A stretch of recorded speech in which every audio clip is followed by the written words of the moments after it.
Alhamdulillah, wa salatu wa salam ala rasulillahi sallallahu alayhi wa sallam. Nous allons poursuivre par la grâce d'Allah subhanahu wa ta'ala avec l'explication du kitab Tawhid du Cheikh Mohammed ibn Abdel Wahhab rahimahullah ta'ala. Et hier nous avons vu le chapitre qui sera donc le début réellement de ce livre. Car tout ce qui viendra par la suite dans ce livre, comme on l'a vu, ce sera donc une explication, un détail pour le chapitre d'hier. Quand l'auteur il dit Babun ad-du'a ila shahadati alla ilaha illallah ou babu tafsir at-tawhid wa shahadati alla ilaha illallah. Chapitre le tafsir, donc l'explication du tawhid et de l'attestation que nul ne mérite l'adoration en dehors d'Allah subhanahu wa ta'ala. Et il dit à la fin donc, avant de commencer les masail, وشرح هذا الترجمة ما بعدها من الأبواب. Le détail, l'explication de ce chapitre, c'est ce qui viendra par la suite comme chapitre et comme sujet. Inch'Allah, nabda bil masail. Bab tafsir at-tawhid wa shahadat an la ilaha illa Allah. Al-masail. فيه أكبر المسائل وأهمها.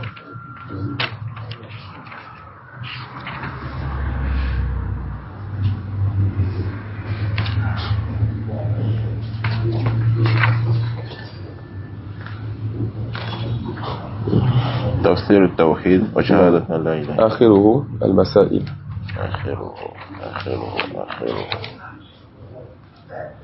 ليس هناك مسائل.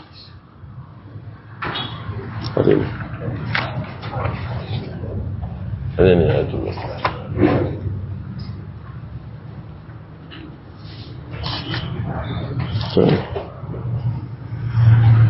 نعم. من هنا.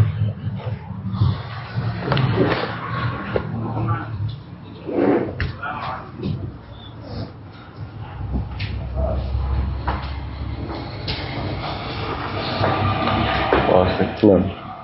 فيه أكثر المسائل وأهمها. فيه أكبر المسائل وأهمها، وهي تفسير التوحيد وتفسير الشهادة، وبينها بأمور واضحة. منها آية الإسراء بين فيها الرد على المشركين الذين يدعون الصالحين، ففيها بيان أن هذا هو الشرك الأكبر. Comme on l'a déjà vu, parmi les ambiguïtés qu'on retrouve donc chez les polythéistes et dans notre religion chez les soufis, le fait que le shirk, c'est le fait d'adorer les idoles, les fétiches, les arbres et ce qui n'a pas de vie. Alors on leur rappellera donc que les ancêtres, parmi ceux-là qui ont eu à associer à Allah, ils ont eu à adorer des gens pieux. Ils ont eu à adorer Isa alayhi salam. Ils ont eu à adorer Maryam alayhi salam. Ils ont eu à adorer Abdul Qadir al-Jilani. Ils ont eu à adorer Ahmad Badawi et bien d'autres. Non. ومنها آية براءة بين فيها أن أهل الكتاب اتخذوا أحبارهم ورهبانهم أربابا من دون الله. اتخذوا أحبارهم ورهبانهم وأربابا من دون الله، وبين أنهم لم يؤمروا إلا لم يؤمنوا. لا، لم يؤمروا. يؤمروا عندك؟ وصفي سننظر إلى المعنى إن شاء الله. وبين أنهم لم يؤمروا إلا بأن يعبدوا إلها واحدا، مع أن تفسيرها الذي لا إشكال فيه طاعة العلماء والعباد في المعصية لا دعاؤهم إياهم. نعم. هذا أصح من هذا. Parmi donc les ambiguïtés aussi que nous avons chez les juifs et les chrétiens précédemment, et aussi chez ceux qui sont tombés dans les mêmes erreurs parmi les musulmans, le fait de dire que lorsqu'on obéit donc à ces imams, à ces devanciers, aux adorateurs de cette religion, lorsqu'on les suit, qu'on les obéit dans ce qui contredit la législation d'Allah, on pense que cela ne rentre pas dans l'adoration. Et le shirk est de plusieurs types. Parmi les différents types de shirk, shirk ta'a, le polythéisme dans l'adoration. Alors, eux, lorsque leur devancier leur disait ça c'est halal et qu'Allah dit que c'est haram, ils suivaient leur devancier et délaissaient ce qu'Allah disait. Et lorsque leur devancier leur disait ça c'est haram et Allah dit ça c'est halal, ils suivaient leur devancier et délaissaient ce qu'Allah subhanahu wa ta'ala disait. Alors Allah subhanahu wa ta'ala leur fait comprendre qu'ils ont pris les devanciers comme seigneurs en dehors d'Allah. فَإِنَّ التَّشْرِيعَ حَقٌّ خَاصٌ بِاللَّهِ. Le fait de légiférer quelque chose, c'est un droit particulier à Allah subhanahu wa ta'ala et personne donc n'a le droit de légiférer en dehors de lui. Voilà pourquoi les savants dans les livres de Usul al-Fiqh, quand ils disent la shari'a, c'était donc attirent l'attention pour dire que le shari'a ici, c'est Allah subhanahu wa ta'ala et non son prophète sallallahu alayhi wa sallam. فَإِنَّ اللَّهَ يُشَارِعُ وَالنَّبِيُّ صلى الله عليه وسلم يَسُنُّ. Allah subhanahu wa ta'ala, c'est lui qui légifère. C'est lui subhanahu wa ta'ala qui légifère. Non. ومنها قول الخليل للكفار عليه السلام للكفار إنني براء مما تعبدون إلا الذي فطرني. Et ça, ce verset fait partie des versets les plus clairs qui renferment le sens de la ilaha illallah. Car le tawhid ne pourra être complété. Le tawhid ne sera vraiment réel sauf si la personne réunit en ces deux choses-là. Aucune divinité ne mérite l'adoration en dehors d'Allah. Et que la personne, donc, dans cette phrase-là, ait eu à faire l'alliance avec Allah et le parti d'Allah, et s'est désavoué de tout ce qui est en dehors d'Allah, et ceux qui adorent dans ces choses-là. Innani bara'um mimma ta'budun. Je me désavoue donc de ce que vous adorez. Et, comme les savants le disent, ce verset renferme le fait que les polythéistes adoraient Allah et autres qu'Allah. Illa lezi fatarani. Et je ne vais adorer que, il a utilisé quoi? Fatarani. Sauf que lui qui va créer. Allez-y fatarani. Donc il se désavoue de tout ce qui est adoré en dehors d'Allah et veut vouer le culte exclusif à Allah subhanahu wa ta'ala. Et c'est comme ça en toute chose. C'est pas quelque chose et son contraire qu'on arrive à voir la vraie différence donc entre ces deux choses-là. Celui qui veut s'attacher à la sunna ne pourra s'attacher à la sunna que si elle se désavoue de l'innovation. Celui qui veut être avec les gens de la sunna ne pourra être avec eux que s'il se désavoue donc des innovateurs. Et le prophète sallallahu alayhi wa sallam, quand il disait donc attachez-vous à ma sunna, il disait et prenez garde donc aux choses nouvelles en religion. Quand Allah dit adorer Allah, il dit donc désavouer donc ou bien délaisser tout ce qui est adoré en dehors de lui. Tawhid wa shirk, sunna wa bid'ah. Celui qui veut prendre donc dit moi j'appelle au tawhid et je n'ai rien à faire sur le fait de parler sur ceux qui sont en train d'adorer autre qu'Allah. On dit toi ton appel à une faiblesse. Et celui qui dit moi je veux appeler à la sunna et je ne veux pas parler sur ceux qui sont en train de faire des innovations, ton appel aussi à une faiblesse.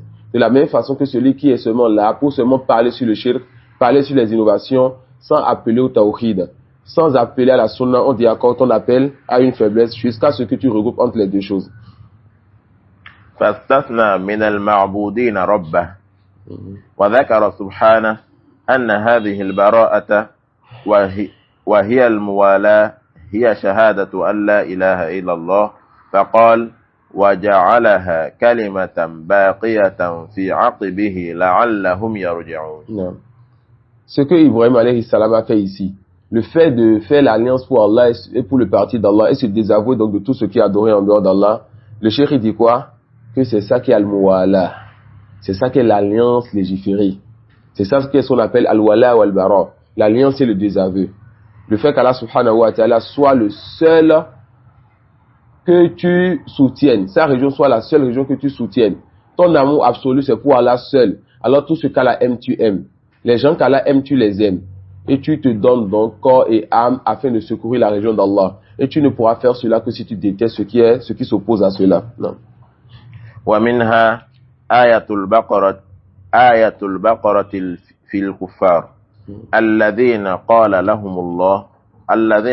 الله فيهم وما هم بخارجين من النار ذكر أنهم يحبون أندادهم كحب الله فدل على أنهم يحبون الله حبا عظيما ولم يدخلهم في الإسلام فكيف بمن أحب الند حبا أكبر من حب الله فكيف بمن لم يحب إلا الند وحده Non. ولم يحب الله. Non.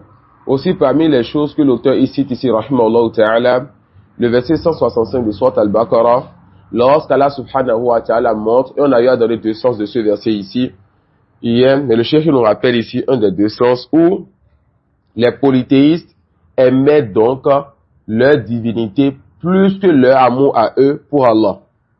Donc les polythéistes aimaient Allah, mais ils aimaient leur divinité plus qu'ils n'aimaient Allah.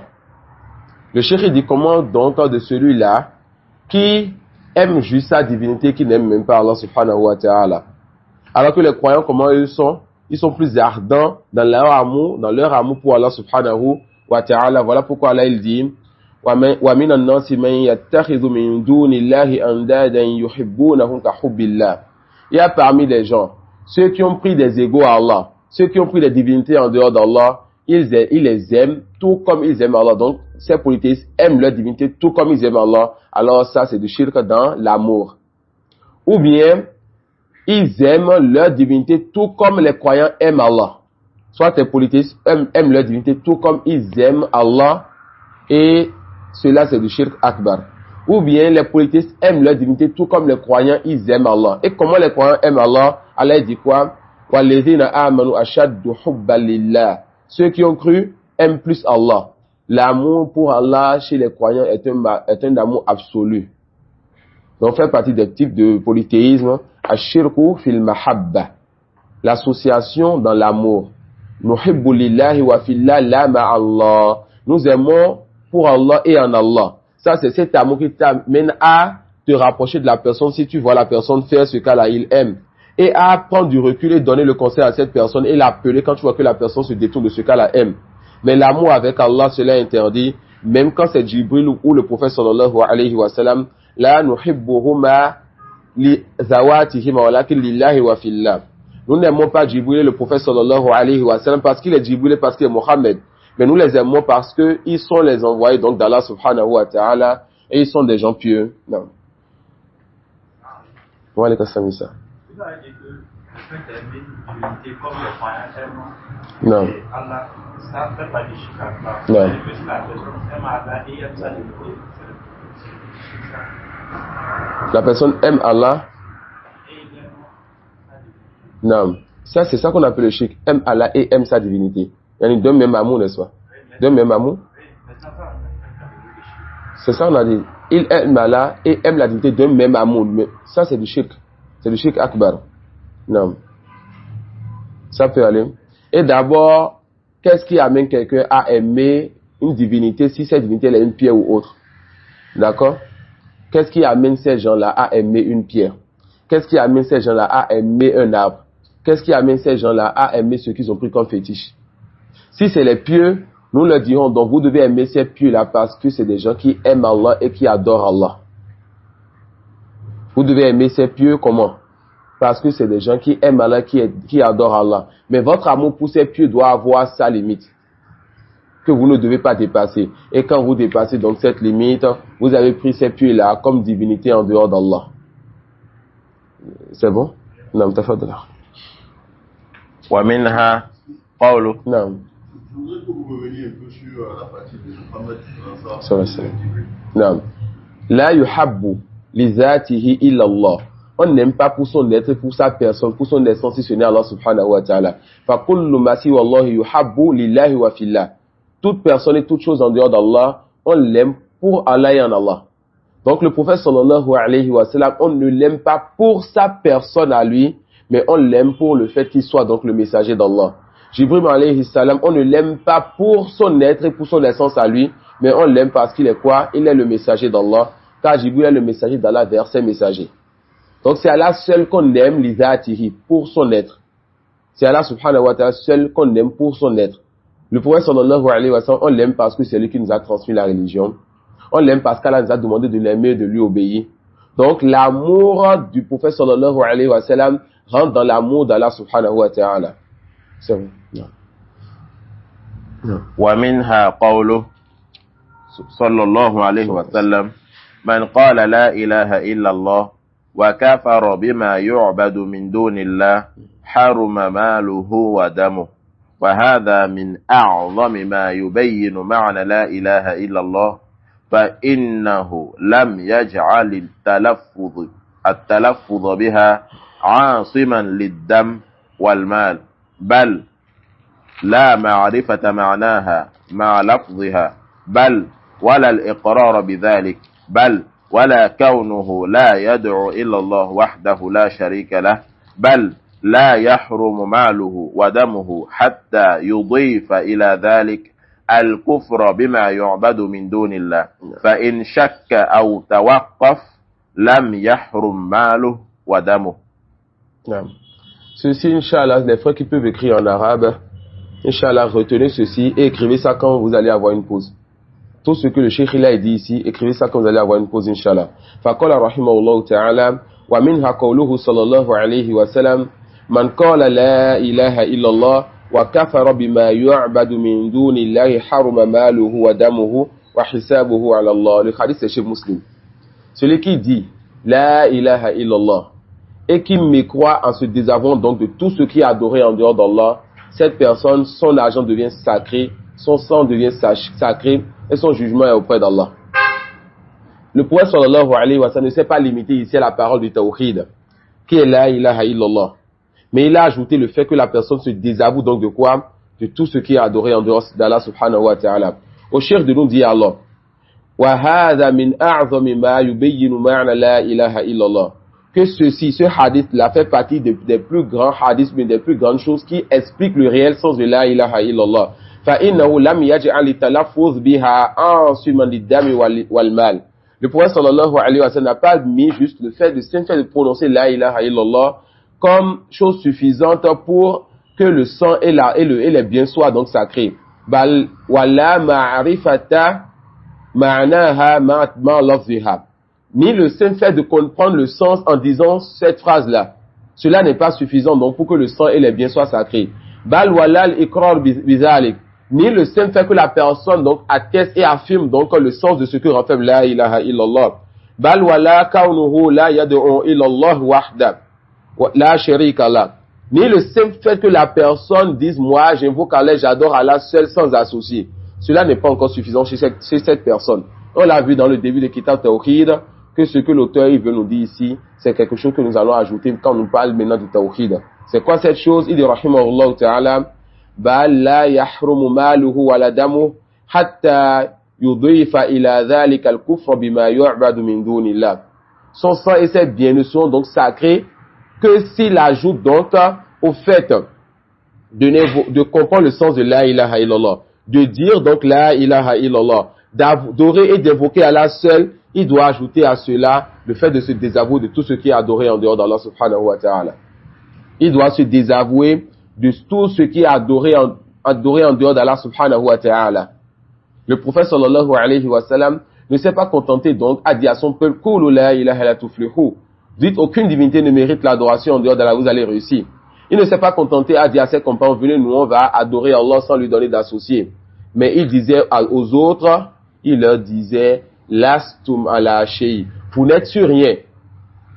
Il leur disait donc ce que vous adorez ne peut donc pas vous répondre quand vous leur parlez. Il leur disait donc, quand vous leur donnez donc des offrandes, est-ce qu'ils consomment ces choses-là? Il leur disait donc, si une mouche venait voler une de leurs offrandes, ils ne pouvaient même pas retirer ces offrandes-là. Celui que vous invoquez et vous qui invoquez, vous êtes tous faibles. Et je vous l'ai conseillé plus d'une fois, Sittatu Mawadi' ala Fisir, du même auteur, le Cheikh Mohammed ibn Abdul Wahhab. On a eu à l'expliquer par la grâce à l'année passée au nord, à Bamoa. Si vous ne pouvez pas lire tout le livre ou bien écouter une explication complète sur le livre, ne serait-ce que le deuxième fondement que le Cheikh a amené parmi les 6 fondements là-bas, lisez ça et méditez sur cela. Si vous pouvez lire, vous lisez ça, c'est juste un petit paragraphe. Si vous pouvez même le lire avec l'explication du Cheikh Al-Fawzan, Falaha wa Binyama. Le Cheikh vous fait comprendre ici que si le prophète sallallahu alayhi wa sallam était venu là dire à Quraysh, donc adorer Allah ne lui donner aucun associé, cela seul ne suffisait pas. Mais lorsqu'il a commencé à donner le détail de son prêche, et a commencé donc à dire à Quraysh que ces associés-là ne vous ont pas créé. Que ces associés-là même, les pieux parmi eux ne méritent pas que vous les preniez donc comme intermédiaires. Que ces associés-là ne vous répondent pas quand vous les invoquez. Que ces associés-là sont distraits par rapport à vos invocations. Que ces associés-là ne donnent pas la vie, que ces associés-là ne repoussent pas le mal. Lorsqu'il a commencé par dans le détail de son prêche, et ce détail doit toucher la réalité de ses associés, afin de montrer à ces gens-là que les associés ne méritent pas l'adoration, alors là, la guerre a été déclarée. Ils ont dit quoi? Ils ont dit qu'il a insulté nos divinités. Mais il n'a pas insulté les divinités. Voilà pourquoi c'est aussi un point très important. Le prédicateur salafi n'est pas vulgaire dans sa parole. Même quand il fait des réfutations, il fait des réfutations scientifiques avec des preuves, mais il regarde comment il parle. Car même quand tu dis la vérité, on te dira que tu as insulté les walis. Tu dis la vérité, sur la sonne, on te dira que toi tu es venu diviser la communauté. Donc dites la vérité d'une bonne façon et enjolivez votre prêche. Même si malgré cela, les gens vont vous dire que vous avez insulté, mais ils n'auront plus aucune preuve après cela. Mais quand vous avez un prêche où vous-même, vous n'avez pas choisi vos termes, c'est même vos frères qui vont vous donner le conseil en premier, Wallah Musta'an. Donc, le prophète sallallahu alayhi wa sallam, lorsqu'il a commencé donc à dire aux gens, vos divinités ne méritent pas l'adoration. À cause de telle et telle chose, qu'est-ce qui s'est passé? Ils ont dit quoi? Qu'il a insulté nos divinités, qu'il a manqué de respect à nos divinités, qu'il n'est pas sur ce sur quoi étaient nos ancêtres. Comme ils le disent, que ces gens-là sont venus avec une religion que personne avant eux ne connaissent, et les gens de leur époque aussi ne connaissent pas cette religion-là. D'accord? Et les gens de leur époque aussi ne connaissent pas cette religion. Donc, le tawhid sera tawhid que si tu dis, moi je vais adorer Allah seul, car lui seul mérite l'adoration. Et jusqu'à présent, c'est ce qu'on répétait, n'est-ce pas? Allah seul mérite l'adoration. Ça ne suffit pas. Aucune divinité ne mérite l'adoration en dehors d'Allah, ça ne suffit pas. Jusqu'à ce que tu te désavoues de tout ce qui est adoré en dehors d'Allah. Et les messagers ont subi ce qu'ils ont subi lorsqu'ils ont ajouté, n'est-ce pas, ce bara à leur prêche. Lorsqu'ils ont ajouté donc le désaveu de tout ce qui est adoré en dehors d'Allah à leur prêche. Si les musulmans du Bénin, et que la moitié des musulmans étaient des salafis au Bénin, qu'on appelait donc à adorer Allah seul. On était dehors, avec des baffes, et on marchait dans la rue. On appelait les gens à adorer une seule divinité. On leur expliquait qui était Allah, pourquoi Allah méritait l'adoration. Oui, des gens vont se convertir. Oui, des gens vont écouter notre prêche, même s'ils ne se convertissent pas. Mais le prêche là n'est pas encore le prêche du prophète sallallahu alayhi wa sallam. Jusqu'à ce que tu dises donc que cette pierre-là ne mérite pas l'adoration à cause de telle et telle chose que cette pierre-là a. Jusqu'à ce que tu dises donc que ces tables-là ne méritent pas l'adoration à cause de telle et telle chose. Et ça, c'est quelque chose qui est difficile. Car lorsque tu as ouvert cette porte, attends-toi donc à l'épreuve. Cette épreuve-là par laquelle Allah va t'élever en religion, ou cette épreuve-là par laquelle Allah va montrer ta réalité aux gens, car Allah ne veut pas, n'est-ce pas, que reste dans le rang des héritiers des prophètes, ceux-là qui ne sont pas véridiques. Ceux-là qui ne sont pas véridiques. Et le prêche qui porte son fruit a besoin de cela. Le prêche qui porte son fruit a besoin donc d'expliquer la réalité du faux. De donner la réalité, le détail sur la réalité du faux. Wallah musta'an. Non. باب من الشرك لبس الحلقة والخيط ونحوها لرفع البلاء أو دفعه. Non. Avant de commencer ce chapitre, sachez que le chapitre précédent qui nous expliquait le sens de la ilaha illallah, vous avez compris donc qu'il ne suffit pas juste de dire cela avec la langue, mais il faut comprendre le sens. Et on l'a déjà vu au moins une fois, il faut aussi venir avec cela avec ses conditions. Alors nous allons rappeler vite fait les conditions de la ilaha illallah. Les savants disent ilmun yaqinun wa ikhlasun wa sidquka ma'a mahabbatin wa inqiyadin wal qabul laha. Ilmun yaqinun wa ikhlasun wa sidquka ma'a ilmun yaqinun wa ikhlasun wa sidquka ma'a mahabbatin wa inqiyadin wal qabul laha. Quelqu'un a retenu? Autre que Abul Alim? Non. Mettez le wa pour le troisième mot. Ilmun yaqinun wa ikhlasun. Ikhlasun. Non. Wa sidquka ma'a. Non. Mahabbatin. Non. Wal inqiyadi laha. Qui d'autre? Non. علم يقين وإخلاص وصدقك مع محبة وانقياد والقبول لها. Personne. Une dernière personne. Naam, Adam. Naam. Ahsant. La science, c'est le fait que tu comprennes donc le sens de la ilaha illallah. C'est le fait que tu comprennes donc le sens de la ilaha illallah. Allah subhanahu wa ta'ala dit non. C'est les 7 conditions que l'on fait la ilaha illallah. Non, les 7 conditions de la ilaha illallah. Ça peut aller. Allah subhanahu wa ta'ala dit fa'lamu annama unzila bi'ilmi Allahi wa la ilaha illallah. Sachez donc que ce Coran a été descendu par la science d'Allah et que aucune divinité, et sachez qu'aucune divinité ne mérite l'adoration en dehors d'Allah subhanahu wa ta'ala. Et Allah dit fa'lam annahu la ilaha illallah. Sache, et comme on l'a déjà dit, sache, Allah nous appelle donc à la science, la compréhension de cette parole. Sache qu'aucune divinité ne mérite l'adoration en dehors d'Allah.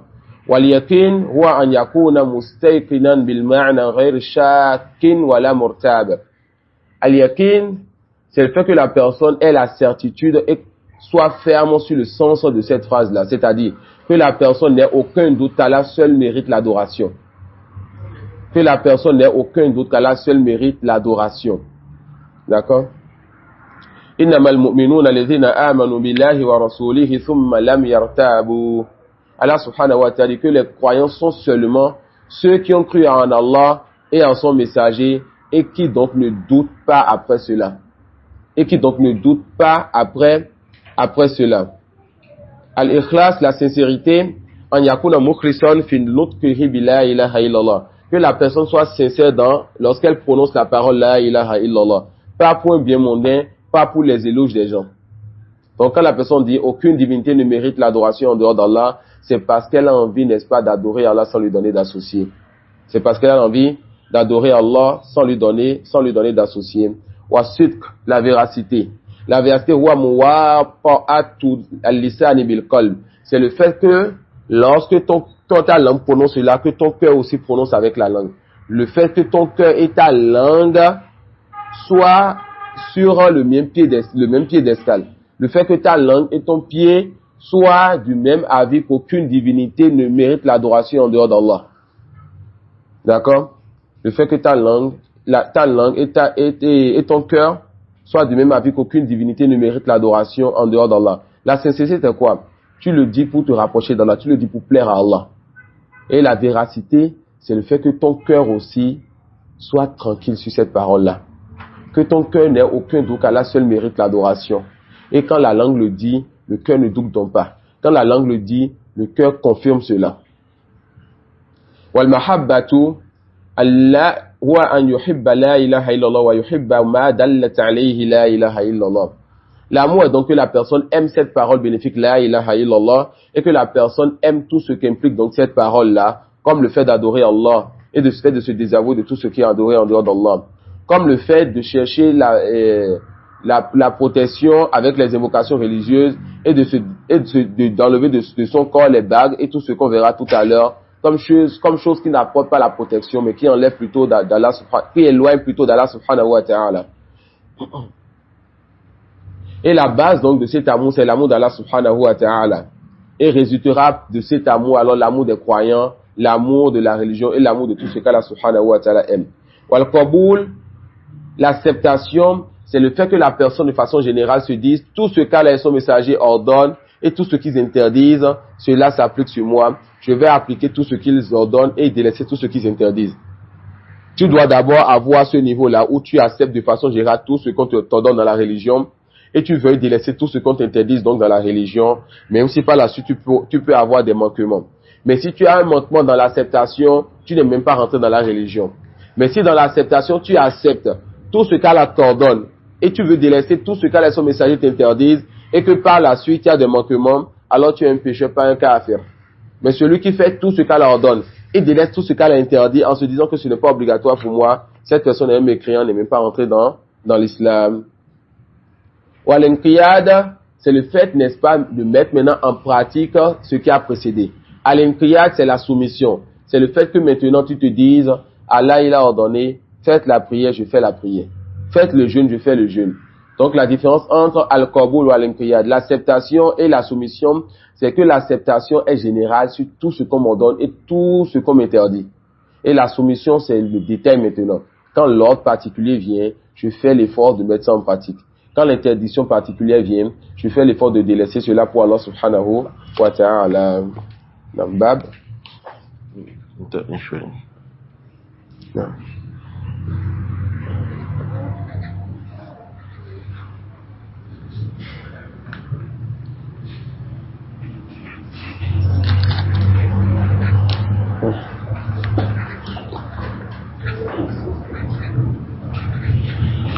القبول عام والانقياد أخص. أخصنا. باب من الشرك لبس الحلقة والخيط وغير ونحوها لرفع البلاء أو دفعها. Non. L'auteur du chapitre, le fait de porter, n'est-ce pas, les bagues ou les fils ou autre que cela avec l'intention de repousser le malheur qui nous a atteint ou bien de repousser un malheur qui ne nous a pas encore atteint.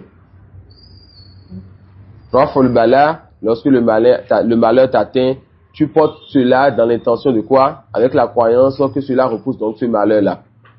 Ou bien ceux-là qui ont peur d'avoir des accidents ou bien certaines choses qui vont les atteindre, maladie ou autre, mauvais œil, ils vont alors porter ces choses-là. Dans quelle intention? Que ce malheur ne les atteigne même pas. Alors l'auteur dit donc, Babu mina shirk, fait partie donc du polythéisme, le fait de porter ces choses. Donc tout ce qui est porté avec l'intention, avec la croyance que cela pourrait repousser un malheur qui nous a déjà atteint ou un malheur qui ne nous a pas encore atteint, cela rentre donc dans le polythéisme. Cela fait partie donc du polythéisme. Et ici, nous parlons de quel type de polythéisme? On parle du shirkul asghar, fahadha huwa al-asl fi hadha al-bab. Donc la base donc dans ce chapitre est que le fait de porter des bagues, de porter des bracelets, de porter des choses au poignet, à la hanche ou autre endroit de son corps, ou de faire porter ces choses à ses enfants, avec l'intention de repousser le mauvais œil, une certaine maladie, la jalousie, un accident ou n'importe quel malheur, cela est du shirk asghar, faqad la yaghfirullahu man waqa'a fihi. Et ce peut qu'Allah ne pardonne pas à celui qui est tombé donc dans cela. Car Allah ne pardonne pas qu'on lui donne d'associer, et il pardonne ce qui est en dessous de cela, ou bien ce qui est en dehors de cela à qui il veut. Allah subhanahu wa ta'ala ne pardonne pas qu'on lui donne d'associer, et il pardonne en dehors de cela à qui il veut. Et parmi les choses donc qui amènent les savants à dire que ceci c'est le shirk asghar et non le grand polythéisme, trois choses. Parmi les choses qui amènent les savants à dire que porter ces bagues-là, porter ces bracelets-là, porter des choses au poignet, à la hanche ou n'importe où, cela fait quoi? Fait partie du petit polythéisme. Trois choses très importantes. La première de ces choses, أن من تعلق ذلك اعتقد سببا لم يجعله الله سببا لا شرعا ولا قدرا. Le fait que celui qui porte cette chose-là, cette personne aura donc comme croyance que ce qu'il a porté est une cause, est un moyen pour repousser donc ce malheur-là. Que ce soit un moyen légiféré ou un moyen universel, c'est-à-dire un moyen que l'expérience a montré. Cette personne a la croyance et la conviction donc que ce qu'elle porte, c'est une cause et un moyen pour repousser donc le malheur ou bien pour repousser le mal qui pourrait l'atteindre. Jalousie, mauvais œil et autre que cela. Que cette cause soit une cause légiférée ou une cause universelle, c'est-à-dire quelque chose que l'expérience a alors démontré. Et la règle donc chez les savants c'est la suivante. Manittakhadha sababan lam yaj'alhu Allahu sababan la shar'an wa la qadara faqad ashraka shirkal asghar.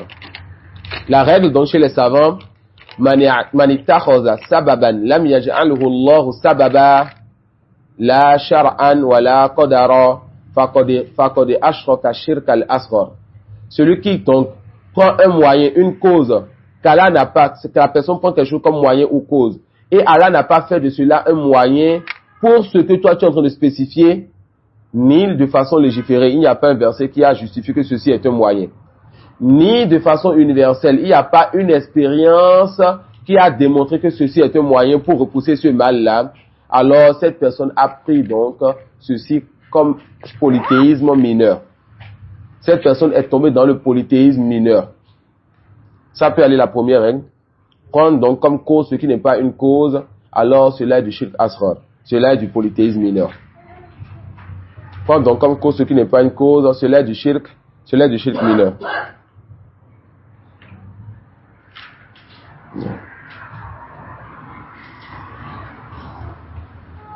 Comment savoir ce qui est une cause? C'est soit Allah il a dit ceci est une cause comme le miel, qui est une cause, n'est-ce pas, pour chercher la guérison. Ou bien l'expérience a montré cela de façon apparente. L'expérience a montré cela de façon apparente, ce que les savants appellent at-tajrubatul mubashira. L'expérience a montré cela de façon claire. Celui qui prend tel médicament, l'expérience a montré que c'est une bonne cause pour tel type de maladie. Celui qui prend tel type de plante, l'expérience a montré que cela est une bonne cause pour tel type de maladie. Celui qui porte telle bague pour repousser le malheur. Celui qui met des citrons dans sa moto pour repousser l'accident. Celui qui met des sels un peu dans les coins de sa maison pour repousser le malheur. Ou autre que cela. Celui qui va accrocher ce qu'ils appellent l'œil de Fatima dans sa voiture pour repousser le mauvais œil ou autre. Quelle expérience donc a prouvé ceci? Si ce n'est, n'est-ce pas, le diable qui vous a révélé d'associer à votre Seigneur. Et ils vont plus loin que cela. Certains vont s'attacher la barbe. Tout cela, pourquoi? Afin que quand tu le regardes, tu ne regardes pas les autres biens qui sont sur lui, mais que la barbe te détourne donc de cela. Ou bien d'autres vont mettre certains colliers, et le collier tout simplement va attirer ton attention. Ils vont mettre ça sur le cou de leurs enfants, eux-mêmes ils vont porter cela. Pour que cela attire ton attention, ça attire ton regard et que ton regard ne se porte pas sur l'enfant et que tu lui portes donc le mauvais œil. Donc pour eux, en mettant ces choses-là, cela va détourner ton regard de l'enfant ou bien de sa personne vers quoi? Vers ce qu'ils ont mis au cou de l'enfant ou bien ce qui se sont mis à leur propre cou. Celui donc qui fait cela, qui porte ces choses ou porte ces choses à ses enfants, cette personne ou bien place ces choses dans ses biens, cette personne est donc tombée dans quoi? Dans un grand péché, le plus grand péché après le shirk akbar. Et quelle protection donc cette personne espère si Allah subhanahu wa ta'ala s'est détourné donc d'elle? Non. Non, tafadal. Wa qawli Allah ta'ala. Wa alaykum assalam akhi. Parmi? Ah, taïb. Non, deux non. J'ai cité un. Qui veut nous rappeler le 1 alors? Prendre pour cause ce qui n'est pas une cause. Prendre pour cause ce qui n'est pas une cause est du shirk mineur.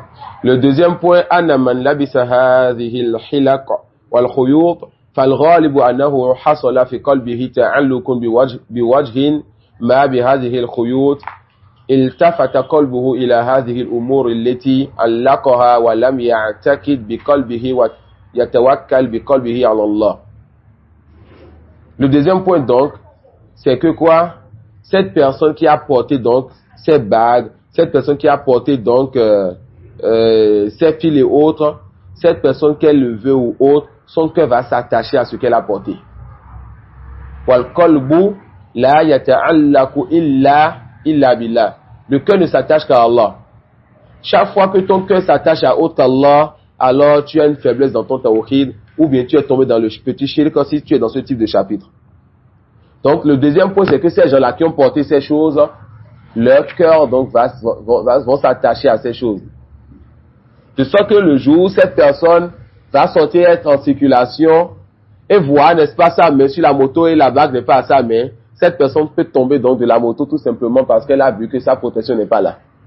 Cette personne peut annuler des rendez-vous très importants parce que sa protection n'est pas avec elle, il faut que je retourne jusqu'à la maison. Cette personne a voyagé, n'est-ce pas, sans ce qui lui protège, alors elle va reprendre un billet ou bien son véhicule pour retourner jusqu'à chez lui, tout simplement parce que cette chose à laquelle elle s'est déjà attachée, pensant que cela lui protège, ou lui apporte donc la baraka, ou bien lui apporte la bénédiction, donc dans ses activités n'est pas là. Son porte-bonheur n'est pas là. Alors cette personne ne va pas avoir cette transaction. Cette personne ne va pas avancer dans ses activités. Et cette personne devient donc la personne la plus malheureuse, avant même de dire qu'elle est devenue quelqu'un qui est associé à son Seigneur. cette personne n'arrive plus à vivre. Son cœur est attaché à une créature qui ne respire même pas et qui le fait souffrir. Cette personne pense que cette créature, cette bague-là, ce porte-bonheur-là, que cette chose-là lui apporte donc un bonheur, mais en réalité, il souffre à cause de cette chose-là. Il n'arrive plus à vivre. Son cœur est attaché et scellé. Et ça fait partie des châtiments d'Allah sur ces gens-là, avant Yawm al-Qiyamah, Wallahu musta'an. Le troisième point donc. Hadha wasilatun ila al-wuqu'i fi shirk al-akbar. Cela est un moyen de tomber dans le grand polythéisme. Porter ces choses-là avec l'intention que cela repousse un malheur alors qu'on n'a pas de livre d'un messager précédent ou notre prophète sallallahu alayhi wa sallam, une révélation qui nous dit que ces choses repoussent un malheur. Cela est une cause pour tomber dans le grand polythéisme. Wal qa'idatu, la règle dont chez les savants, wasa'ilu shirkil akbar shirkul asghar. La règle donc chez les savants, wasa'ilu shirkil akbari shirkul asghar. Les moyens qui amènent à tomber dans le grand polythéisme, ces moyens sont le petit polythéisme. Wasa'ilu shirkil akbari shirkul asghar. Les moyens qui amènent à tomber dans le grand polythéisme sont quoi? Sont le petit polythéisme.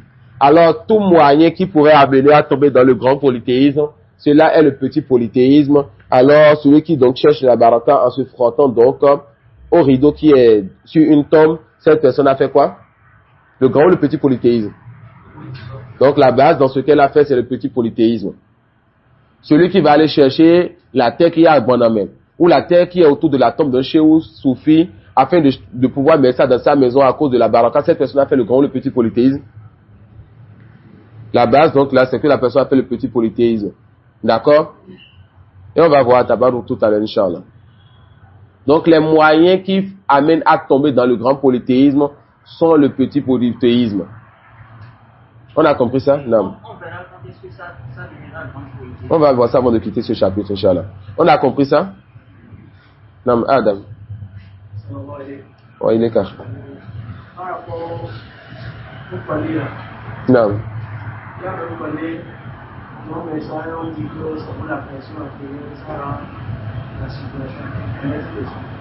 C'est pour la pression. Docteur, est-ce qu'on peut mettre quelque chose au doigt, ça rendre la situation un peu plus fluide? Et c'est eux qui sont les gens de l'expérience. Si les gens de l'expérience nous disent donc que l'expérience n'a pas démontré ceci, c'est du shirk asghar. Parce qu'on a pris comme cause ce qui n'en fait pas partie. Ça peut aller? On a pris comme cause ce qui n'en fait pas partie.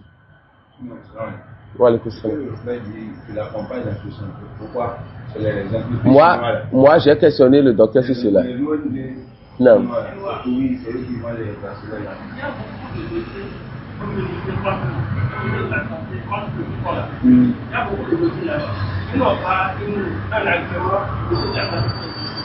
Avant de préparer les choses, il faut que ce qui soit là, leur prouver, et leur pas prouver.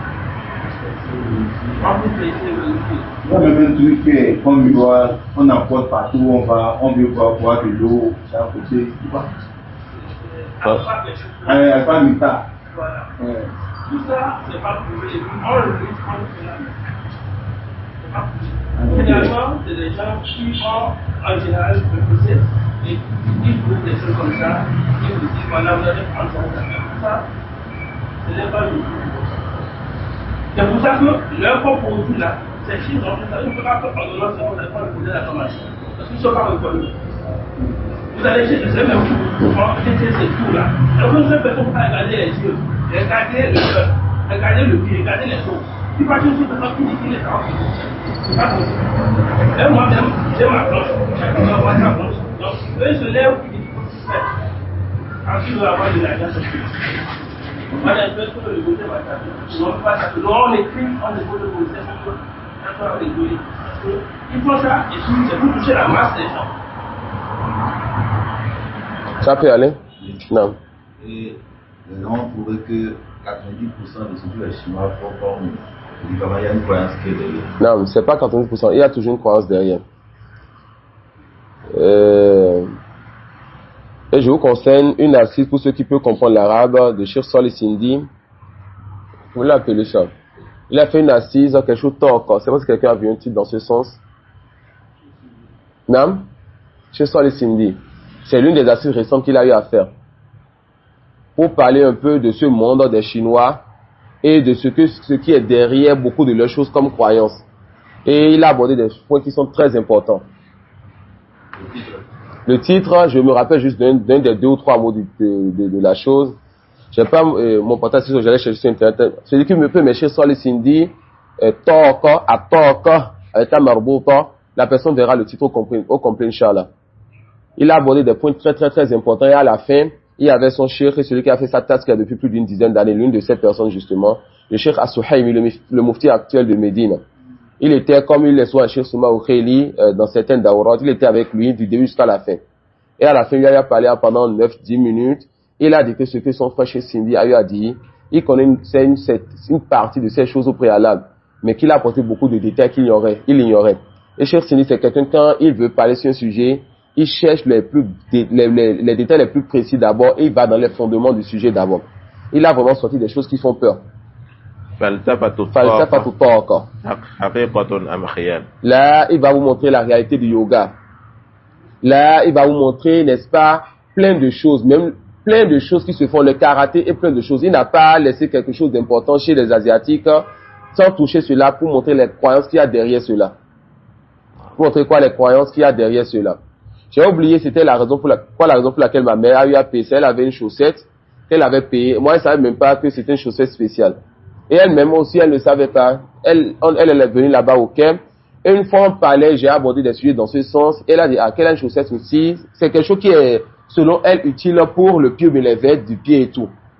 Donc, moi, maintenant, tu me dis chaussette qui a qui fait des choses spéciales, moi, ça m'étonne d'abord pour commencer. Je dis, est-ce que vous pouvez m'amener, je vais voir ça. Quand j'ouvre, l'une des premières choses que je vois, c'est le signe, n'est-ce pas, des Majus, qui est dans la chaussette. C'est-à-dire, c'est qui les Majus, les adorateurs du feu. Ceux-là qui croient qu'il y a 2 divinités qui existent. Celui qui a créé la lumière, celui qui a créé, n'est-ce pas, l'obscurité. J'ai expliqué juste la croyance de cette divinité à un moment et la chaussette était allée en poubelle. Donc, prêtez attention aux choses qui viennent des Asiatiques pour la santé. Quand c'est des choses que la médecine a prouvées, on est avec eux. Et l'étudiant en sciences ou le savant ne s'aventure pas sur ces dossiers comme ça pour dire non, ça c'est intéressant, c'est de shirk, non. S'il peut revenir vers les docteurs ou ceux-là qui sont dans le domaine-là, il les questionne. Et quand eux disent, on est en train de voir encore, on ne sait pas encore le jugement, le savant ne peut pas parler. L'étudiant ne peut pas parler. Mais quand les autres te disent que non, ça ne passe pas dans notre domaine, alors on dit que les gens de science ont dit ceci. C'est qui les gens de science ici? Ceux-là qui sont dans le domaine et qui ont vu que cela n'a pas été prouvé par l'expérience. Cela n'a pas été prouvé quoi? Par l'expérience. Alors, aux savants et aux étudiants maintenant de dire que cela, ça rentre dans la catégorie de chic mirror. Pourquoi? Parce que cela c'est une cause, on a pris comme cause ce qui n'est pas une cause. D'accord? On a pris comme cause ce qui n'est pas une cause. Et celui qui arrive à suivre comprendre la conférence de Cheikh Hafizahullah, ça fait combien de minutes environ? 1 heure. 1 heure au moins. Et le tafsir RDA, là, je peux chercher le tafsir, vous partager ça, Inch'Allah. Je vais envoyer ça dans le groupe WhatsApp et aussi envoyer sur la chaîne Telegram pour ceux qui ne sont pas avec nous dans le groupe WhatsApp. Ok, il a déjà mis la vidéo sur le groupe WhatsApp, mais sur le mouvement du Bénin aussi. Inch'Allah. Parce qu'il y a des gens qui ne sont pas sur WhatsApp avec nous. On va partager aussi le tafsir, c'est-à-dire les 16 étudiants ont écrit la conférence. Celui qui comprend les règles que le cheikh a apportées, ainsi que les dizaines de détails qu'il a apportés, cette personne, c'est fini. Elle comprend beaucoup de réalités, mais c'est quoi ça? Même son cheikh, le cheikh As-Suhaimi dit, certaines choses, quand tu as commencé à parler, je me retrouvais dedans. Quand il était petit, il y a certaines choses qu'eux aussi connaissaient en Arabie Saoudite, que même certaines erreurs qu'eux aussi faisaient. Mais qu'il a donné des détails et dit que c'est comme ça notre frère, le cheikh Sindi, en l'appelant frère, que quand il prend un sujet chaque fois, c'est comme ça qu'il arrive à rentrer dans des détails que eux aussi ne maîtrisaient pas. Fahafizahullah ta'ala. Non. Tafadhal. وقول الله تعالى قل أفرأيتم ما تدعون من دون الله إن أرادني الله بضر هل هن كاشفات ضره أو أرادني انتهى الآية. Allah subhanahu wa ta'ala dit قل, et c'est ça qu'on voit un peu avec les nusakh de Kitab Tawhid. Parfois les versets ici sont plus longs que les versets ailleurs. Parfois ils coupent le verset dans certains nusakh. Le premier verset que l'auteur amène, méditer donc sur ce verset-là, pour ceux qui portent donc des bagues, ceux qui portent des talismans, ceux qui prennent des citrons ou autre chose que nous avons dit, pour chercher la protection donc en dehors d'Allah. Et aujourd'hui, comme on a dit chez les Asiatiques, c'est devenu maintenant quelque chose de moderne. Je pense que ma mère a eu à me parler d'une pierre carrément qui attire le bonheur ou bien des bracelets qui attirent le bonheur. Et c'est sur le bras maintenant, le poignet de beaucoup de jeunes aujourd'hui, d'après maman. D'accord, peut-être moi si je vois, je ne vais pas reconnaître, mais elle a sans doute vu, elle sait pourquoi ils achètent cela. Donc c'est des choses maintenant qui sont devenues, ma situation 2.0, c'est 2024. Le chic est devenu modernisé maintenant. Et nous on ramène tout donc au fondement, on dit ces choses-là, c'est le shirk. Notre Cheikh Moustapha, il a plus d'une khutbah qu'il a fait comme ça, où il a touché des choses modernes, et il dit, Haza Lat, Haza al-Uzza, Haza Manout. Quand il finit d'expliquer d'abord la réalité du shirk, et la croyance qui fait que cela est du shirk akbar ou shirk asghar, il touche des choses qui sont connues en Égypte actuellement, qui sont des choses modernes. Il dit que ça c'est l'art que les Quraysh adoraient. Ça c'est Uzza, ça c'est Manout. Pourquoi? Vous avez la même croyance que les autres avaient, même si les autres, n'est-ce pas, ils n'ont pas enjolivé la chose. Les autres d'à côté mettent de l'huile rouge, ça sent. Aujourd'hui, les autres, les gens de notre époque, qu'est-ce qu'ils ont fait? Ils ont enjolivé carrément. Et c'est comme ça que le diable veut toujours se foutre de nous et se jouer de nous. Voilà pourquoi les prédicateurs ne doivent jamais se fatiguer d'expliquer le tawhid, car le diable va toujours mélanger les choses et changer l'aspect des choses. D'accord? On ne doit jamais se fatiguer d'expliquer le tawhid et son détail. C'est très important. Regardez le verset que le cheikh il amène, il dit, Allah subhanahu wa ta'ala dit, Qul afara'aytum ma tad'una min dunillah. Yani ma ta'buduna min dunillah. Voyez-vous donc ce que vous invoquez, ce que vous adorez en dehors d'Allah. In aradani Allahu bidurrin hal hunna kashifatu durri. Si Allah veut m'atteindre de mal et de malheur, ou de malheur, est-ce que ce que vous adorez donc en dehors d'Allah pourrait donc repousser ce malheur? À celui qui a porté la bague de dire oui s'il peut. Ça peut aller. Les versets du Coran nous font raisonner. Tu viens donc voir cet alpha-là, ou ce musulman-là, que tu sais qu'il a porté 3, 4, 5 à plusieurs bras. Et celui-là, pour lui, peut-être, quand ça ne va pas et qu'il faut se battre, il faut, n'est-ce pas, il n'a de là, n'est-ce pas. Tu te souviens, il y a environ 7 ou 8 ans, à FIFA dit quand il y avait le bruit qui va être imam. Le musée me disait, il doit savoir mieux que moi, vu que eux, ils étaient les gens de la mosquée, que des gens venaient à la khutbah de Jumu'ah avec la hanche serrée de plusieurs ceintures, avec le bras, n'est-ce pas? Car ils s'attendaient, chaque Jumu'ah, est-ce qu'il y aura du bruit à la mosquée? Donc eux, ils quittaient leur maison pour aller khutbah. Pourquoi? Pour se défendre au cas où il y a des couteaux et des choses qui se lancent dans l'air. Est-ce que ce qu'ils ont porté donc peut repousser le malheur qu'Allah a prédestiné pour eux? Voilà donc des musulmans qui peut-être quand tout va bien, c'est matin, midi, soir, les 5 prières à la mosquée. Mais parce que la mosquée, il y a environ 7 ans, a un peu été secouée et ils avaient peur que ça aille dans tous les sens, ils sortaient de leur maison. Comment? En associant Allah. Le cheikh nous enseigne quoi dans Qawaid Arba? Les politiques de cette époque sont pires que les politiques d'hier.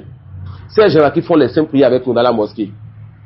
Ces gens-là qui sont dans la mosquée depuis des années. Avec nous les différents oustas que nous avons. Où sont ces oustas-là sur le fait de leur enseigner cela et leur faire peur, leur montrer que ces choses-là, c'est pas permis de porter, afin qu'ils jettent ces choses-là. Mais non, ils n'ont pas compris la réalité, ils ont été capables de sortir même avec cela, et tout le monde, et certains le savaient déjà dans la mosquée. Certains le savaient, et ça se disait, ah, aujourd'hui, là, beaucoup de personnes sont venues bien préparées. Hein. Préparées comment? Préparées donc comment? Donc chaque vendredi, tant qu'il y aura cette peur-là dans la mosquée, chaque vendredi, les gens vont venir avec le shirk pour s'asseoir dès qu'ils écoutent le prêche de l'imam.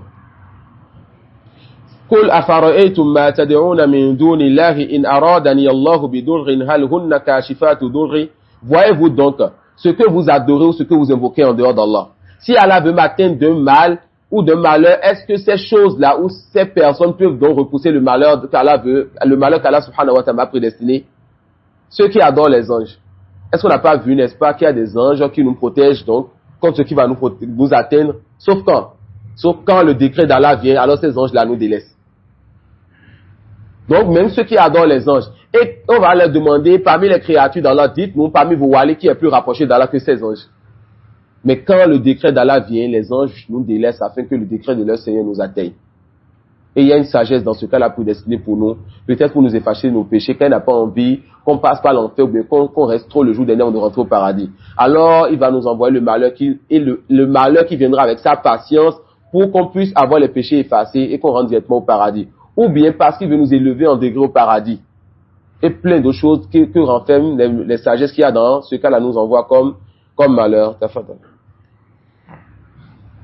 وعن عمران بن حسين رضي الله عنه أن النبي صلى الله عليه وسلم رأى رجلا في يده حلقة من صفر فقال ما هذه؟ قال من الواهنة.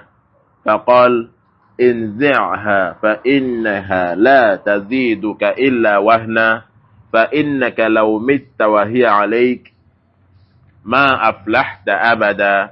رواه أحمد بسند لا بأس به. Donc, l'imam Ahmad, il rapporte ce hadith. Certains faut savoir qu'il n'y a aucun mal et aucun problème sur la chaîne de transmission. Donc, le hadith, la moindre des choses, c'est que cela est Hassan ou alors Hassan li-ghayrihi. Mais ce hadith, Cheikh Al-Albani le rend faible. Donc, comme on l'a dit, l'auteur ne va pas nous rapporter un hadith dans ce livre qui sera un hadith inventé où tous les savants rendent ce hadith quoi? Ce hadith faible. Fantabihu li hada. Il dit en Imran ibn Hussein radiyallahu anhu anna nabiyya sallallahu alayhi wa sallam ra'a rajulan fi yadihi halqa min soufre.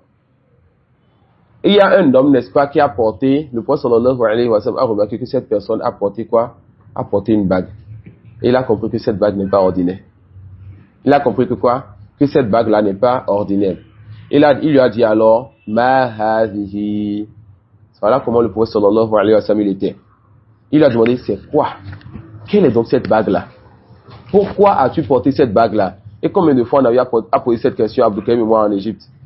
Quand on prend le taxi, quand on prend l'Uber, quand on va dans la boutique d'un Égyptien, et qu'on voit donc dans le taxi la main bleue avec les yeux ici, pour repousser selon le mauvais œil. Quand on voit dans le taxi même le mushaf parfois, quand on rentre dans leur boutique, et qu'on voit dans leur boutique telle chose qui est accrochée là, telle chose qui est accrochée là, et tu leur dis, ma hadihi, qu'est-ce que ceci? Le plus souvent, ils ont honte. Ils ne peuvent pas te dire que c'est pour repousser le mauvais œil. Ils essaient de philosopher. C'est juste pour la décoration. Et à nous, non, de leur dire non.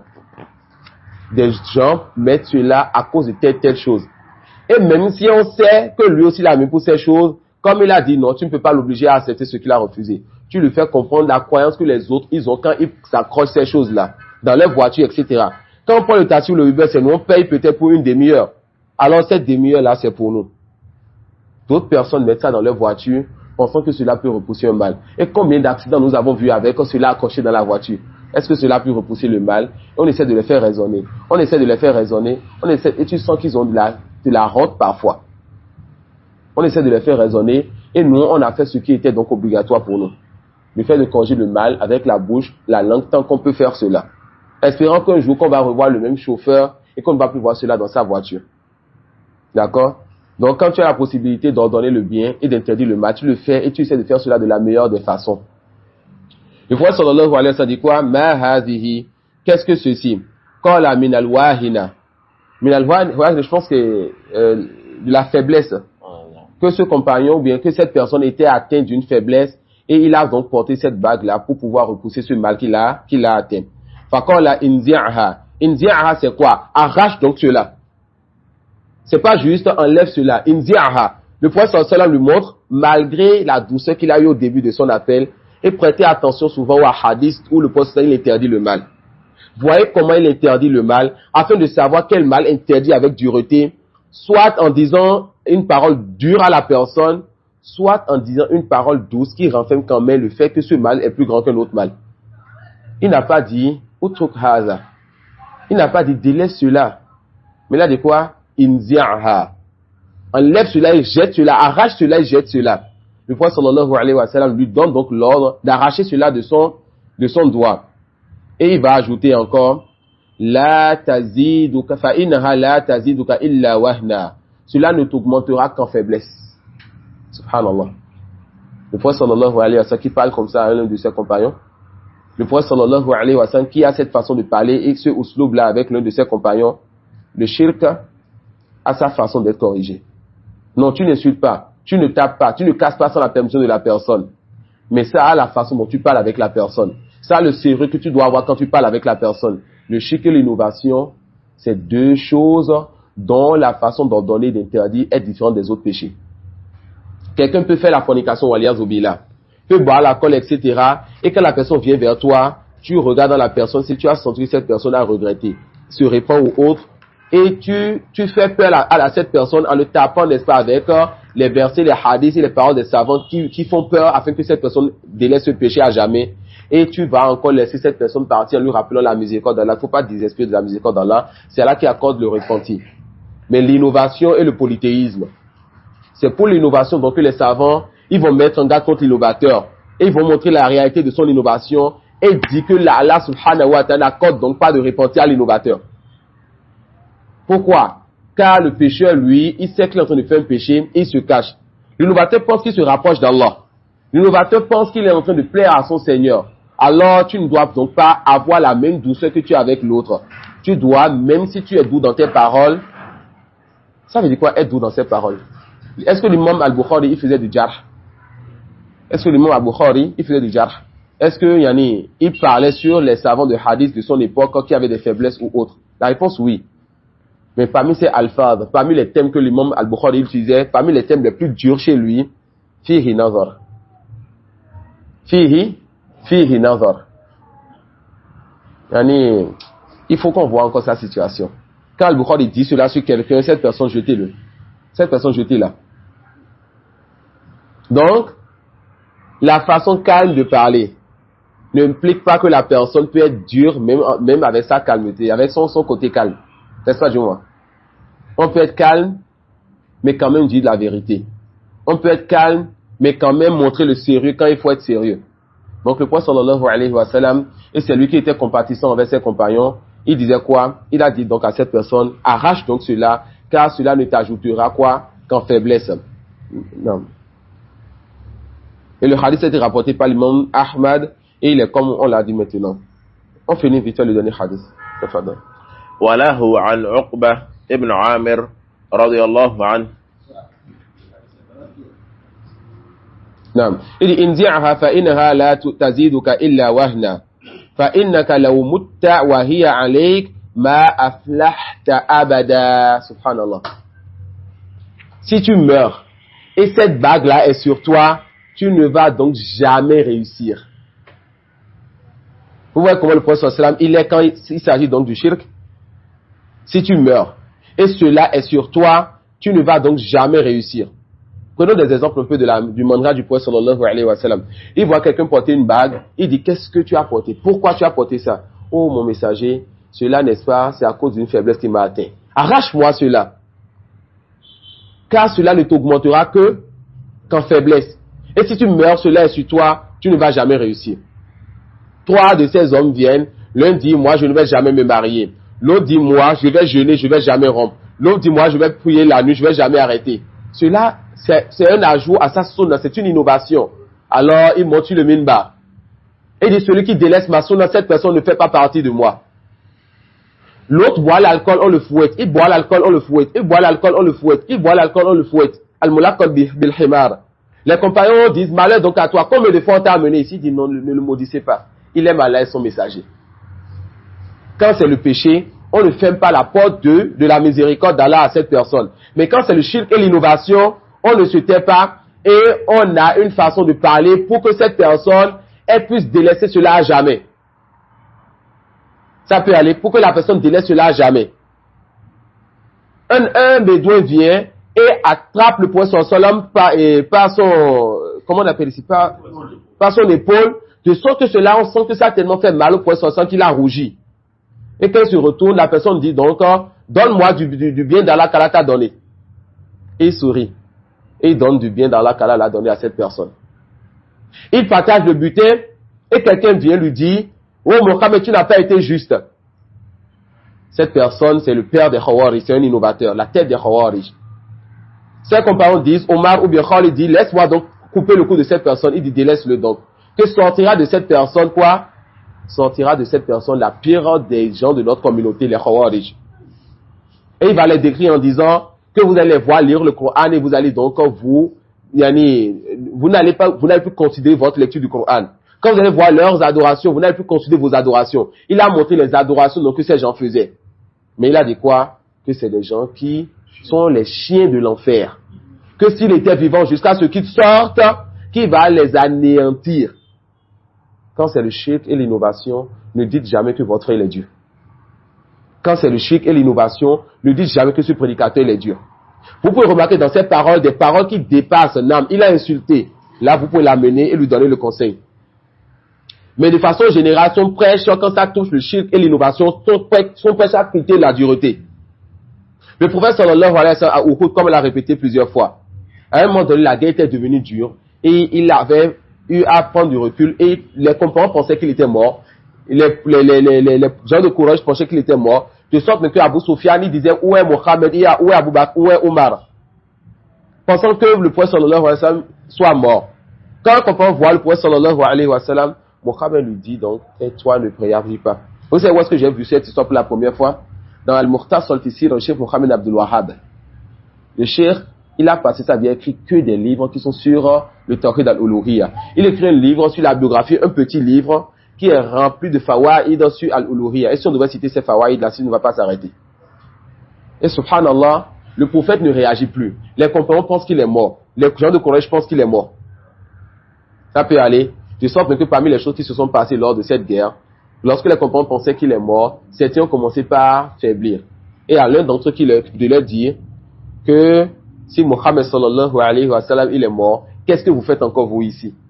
Combattez jusqu'à ce que vous puissiez donc le rejoindre, jusqu'à ce que vous puissiez mourir pour ce pourquoi il est mort aussi sallallahu alayhi wa sallam.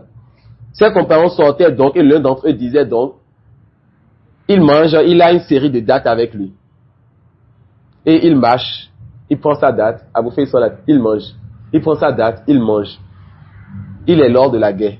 Il est en plein terrain de guerre. Et il dit quoi? Il dit, si je vis encore jusqu'à ce que je finisse cette date-là, c'est que la vie est déjà trop longue pour moi. L'un d'entre eux dit donc à ses compagnons, je sens l'odeur du paradis derrière cette montagne. Il n'est plus revenu de cette guerre-là. Ces gens les ont mis là, il est dans leur cœur, on a remarqué sur leurs membres. Subhanallah. Le prophète sallam, il dit à son compagnon, ne réagis pas, ne dis pas que tu m'as vu. Et quand il entend Abu Sufyan faire les éloges de cette divinité, là, il ne peut plus se taire. Car il ne se taire pas sur le faux, surtout quand c'est le shirk. Il a fait quoi? Allah tujibu, est-ce que vous ne lui répondez donc pas? On comprend de dire donc, qu'est-ce qu'on va lui répondre? Il leur rappelle encore de leur répondre que Allah est plus grand que cette divinité. Quand c'est le shirk et l'innovation, il n'y a plus de dureté dans notre prêche. Mais de la meilleure des façons. Avec la sagesse, avec la douceur dans la façon d'amener cela. À qui on a dit cela? Pour qui? À Moussa, l'un des 5 meilleurs prophètes et messagers, et à son frère Haroun, pour aller dire cela à qui? Fir'aun, c'est qui Fir'aun? Ana rabbukumul a'la. Je suis pour vous votre Seigneur le plus élevé. Je ne connais pas pour vous autre divinité que moi. C'est Fir'aun qui disait cela. Et qu'il malmenait les gens, et qui tuait les gens n'importe comment, et prenait leurs femmes. Mais malgré cela, là, dit quoi? Dites donc une parole, dites-leur, vous deux, dites-lui une parole douce. N'est-ce pas? Mais quand Moussa, il a commencé son prêche, et que Pharaon s'est entêté, il lui a dit quoi? Ah, je te pense du nombre des entêtés. Et tu sais très certainement que ceux signes-là sont venus du Seigneur des mondes. Nam, Moussa, il a changé de Ousloub. Celui qui me dit sur son histoire, je veux qu'il a changé à un moment donné, et qu'il lui a dit la vérité. Mais il ne l'a pas insulté. Allah nous a même interdit d'insulter leur divinité qui ne parle pas. De peur que ces gens-là pas ignorance, insultent donc quoi? Insultent donc Allah sans le savoir. Donc nous ne les touchons pas avec des paroles vulgaires, mais nous leur disons des paroles dures de la meilleure des façons que cela soit. Le hadith suivant. Non? On finit le dernier hadith. J'amène pourquoi et dans quel cas porter ces choses du shirk akbar et on ouvre la porte aux questions, Inch'Allah. Les questions seront dans la pause pour ceux qui veulent se reposer. Non? وله عن عقبة بن عامر رضي الله عنه مرفوعا من تعلق تميمة فلا أتم الله له ومن تعلق ودعة فلا ودع الله له وفي رواية من تعلق تميمة فقد أشرك. On commence par la deuxième version et pour la première version on va mener une règle générale Inch'Allah. Man ta'allaqa tamimatan faqad ashrak. Celui qui donc va accrocher quelque chose avec une croyance, cette personne-là s'est associée à Allah subhanahu wa ta'ala. Celui qui accroche quelque chose avec une croyance, car le tamima, la différence entre le tamima et la ruqya, on verra ça dans le chapitre qui va suivre, Inch'Allah. La différence entre la tamima et la ruqya, c'est que at-tamima, c'est le fait d'accrocher quelque chose avec une croyance. Et la ruqya, c'est la lecture avec une croyance. D'accord? Et la tamima, toute tamima est interdite. Et on ne dit pas que toute tamima est du shirk. Toute tamima est quoi? Est interdite. Et on ne dit pas que toute tamima est du shirk. Pourquoi? Parce que rentre dans le tamima de façon générale le fait d'accrocher le mushaf ou certains versets du Coran dans des endroits. Ça peut aller. On ne dit pas que ça c'est du shirk, mais on dit à la sahih que ça c'est interdit. Donc à cause du mushaf qui rentre dans ce chapitre, on ne dit pas que tout tamima est quoi? Est du shirk. Et la ruqya aussi, il y a parmi ça ce qui est shirk et ce qui est interdit et ce qui est permis. Donc, le prophète sallallahu alayhi wa sallam dit quoi? Man ta'allaqa tamimatan faqad ashrak. Celui qui accroche quelque chose avec une croyance, cette personne a cette associée. Et la première version, c'est une règle qu'on a pris avec le Cheikh Moustapha dans Sulam al-Usul, quand il dit Man ta'allaqa shay'a wukkila ilayhi. D'accord?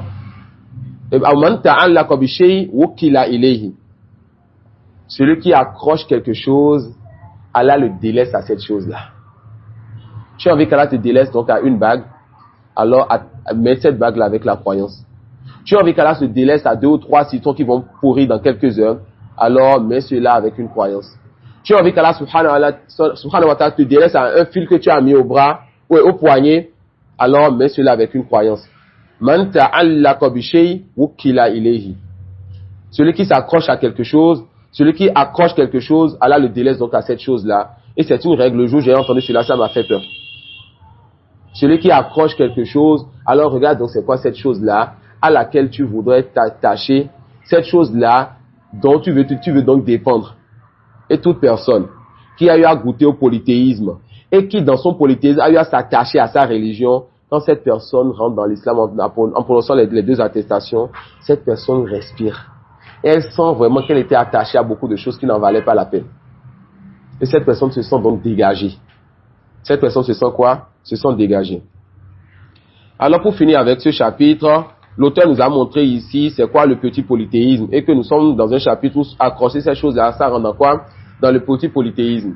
Mais sachez qu'Allah vous fasse miséricorde, que celui qui accroche ces choses ou porte ces choses-là avec l'intention et la croyance que c'est ces choses en dehors d'Allah qui lui repousse ce mal ou lui accorde ce bien, cette personne a fait quoi? Le grand polythéisme. Celui qui porte ces choses ou accroche ces choses-là, pas parce que c'est des moyens pour obtenir ce que l'expérience n'a pas prouvé ou bien pour obtenir ce qu'Allah subhanahu wa ta'ala n'a pas légiféré dans sa révélation, mais cette personne pense que c'est cette chose même qui en dehors d'Allah lui accorde le bien ou lui repousse le mal. Cette personne a fait le polythéisme majeur. Wallahu musta'an. Wa subhanaka wa bihamdik ashhadu an la ilaha illa anta astaghfiruka wa atubu ilayk. Non. Pardon? C'est juste une condition qu'il faut que ça soit du franchise. Le fait, c'est la croyance donc de la personne. La croyance de la personne. Non. On a donc 3 types de personnes qui portent des bagues. Celui qui porte la bague afin de se faire beau. Et Allah, il est beau, il aime les choses beaux. Celui qui porte la bague, pensant que cette bague-là est un moyen, n'est-ce pas, pour pouvoir repousser un mal, et que c'est Allah qui repousse le mal. Cette personne a fait quel shirk? Asra, le petit polythéisme. Et celui qui porte la bague, là, pensant que la bague, là, elle-même, c'est elle qui repousse le mal. Et le niveau précédent est un moyen pour tomber dans le niveau qui suit. Car cette personne-là, à un moment donné, ne peut plus se passer de cette bague-là. Et quand le malheur est repoussé, cette personne fera donc la portion de cette bague-là, ne va même plus citer Allah. D'accord? Non. Et ça reste quoi? بقي حديث لابن أبي حاتم. طيب جميل الستيكر تفضل. ولابن أبي حاتم عن حذيفة رضي الله عنه أنه رأى رجلا في يده خيط من الحمى فقطعه وتلا قوله تعالى وما يؤمن أكثرهم بالله إلا وهم مشركون. نعم. نعم. Non. Non. Dans le hadith de Huzaifa, et qui vous dira qui est Huzaifa? Huzaifa, c'était celui-là, ce compagnon radiyallahu anhu, qui était intéressé par le fait de connaître le mal et le détail du mal, afin de pouvoir s'en préserver, de mettre en garde donc contre cela. Et notre chef nous dit souvent, quand vous tombez sur le hadith de Huzaifa, ouvrez votre cœur donc à ce hadith, car le plus souvent, il vous décrit votre époque. Hudayfa radiyallahu anhu a vu quelqu'un porter donc un fil pour que cela lui repousse des maladies, des piqûres venimeuses ou de la fièvre. N'est-ce pas? Non. Alors, il dit donc à cette personne, il récite, il dit à cette personne, le hadith dit, il a coupé ce fil d'abord. Hudayfa, il a fait quoi? Il a coupé ce fil d'abord. Ensuite, il lit la parole d'Allah. La majorité d'entre eux ne croient en Allah qu'en lui donnant d'associés. Ils croient en Allah en quoi? Comment ils croient en Allah? La majorité d'entre eux ne croient en Allah non? La majorité d'entre eux ne croient en Allah qu'en lui donnant d'associés. Comment ils croient en Allah? Adam? En sa seigneurie. La majorité d'entre eux reconnaît Allah comme Seigneur, comme celui qui accorde la subsistance, etc., en lui donnant d'associés dans l'adoration. La majorité d'entre eux croient en Allah, dans le Rububiyya, en lui donnant d'associés dans l'adoration. Ce verset à la base est descendu sur les koufars. Alors ce hadith, ce athar, est une preuve qu'on peut donc réciter. Ou bien s'argumenter d'un verset, d'un texte qui est descendu sur les koufars. On peut donc s'argumenter de cela sur les musulmans. Mais attention, sans faire le takfir de ce musulman. C'est ça la différence entre les gens de la Sunna et les Khawarij. Les Khawarij disent Innil hukmu illa lillah, et ils vont aller tuer Ousmane radiyallahu anhu. D'accord? Donc eux, ils vont prendre les versets qui sont descendus sur les non-musulmans et vont l'appliquer sur les musulmans, faire le takfir et les tuer. Les gens de la Sunna vont utiliser les versets qui sont descendus sur les non-musulmans afin de dire aux musulmans que ce que tu fais, c'est le même genre de choses que l'autre a fait, mais moi, je ne peux pas faire ton takfir comme ça, et sans ton takfir, je ne peux même pas te tuer si je suis le dirigeant musulman. D'accord? Et là, on voit la mauvaise compréhension de certains frères, même de la Sunna, qui pensent qu'il n'est donc pas permis d'appliquer un verset descendu sur les non-musulmans sur un musulman. Non. D'accord? Cela est faux. Donc ici, il lui dit quoi? Il dit coupe donc cela, il dit à cette personne, la majorité d'entre eux ne croient en Allah qu'en lui donnant des associés. Ça peut aller. Il y a en cela le fait que quand tu peux interdire le mal, tu interdis le mal. Mais le mal s'interdit comment? De trois façons. Avec la main, quand tu as la possibilité de couper, tu coupes. Et ça, c'est chez toi à la maison, pas dehors. Si chez toi à la maison, tu vois donc quelqu'un porter parmi les musulmans une bague, ou bien un fil ou autre, ta femme, ta mère, ton enfant, etc. C'est pas que tu vas aller arracher ça n'importe comment. Enseignement et on délaisse. Enseignement et on délaisse. Et même si ils hésitent un peu, tu as le droit, toi, de couper cela et d'être un peu dur. Car c'est toi donc le maître de la maison. Chez toi, dans ton entreprise, tu peux licencier la personne ou bien couper la bague si tu fais partie du type de patron qui peut donc enlever quelque chose de son employé. L'imam dans sa mosquée peut demander à un prieur, toi tu enlèves ceci, sinon on ne veut plus le voir dans notre mosquée. C'est lui le maître de sa mosquée. Et autre que cela, corriger avec la main les étudiants en sciences et les savants, en écrivant, n'est-ce pas, pour dénoncer le mal qui se passe. En écrivant pour dénoncer le mal qui se passe. Donc l'étudiant en sciences ne peut pas se mettre dehors, voir un musulman passer avec son chapelet et dit toi viens ici, qu'est-ce que tu as porté à la main? Arrache-moi ça vite fait. Ou bien il fait comme pour dire, et il arrache cela du bras de la personne. On dit tu n'as pas le droit de faire cela. Celui qui ne peut pas corriger par la main, corrige avec la langue.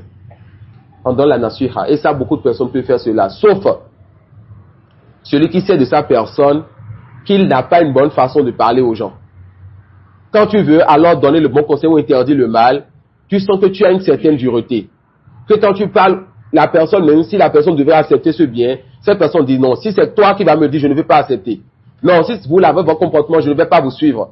Alors on dit, il est possible que ce soit interdit pour toi d'en donner le bien, d'interdire le mal.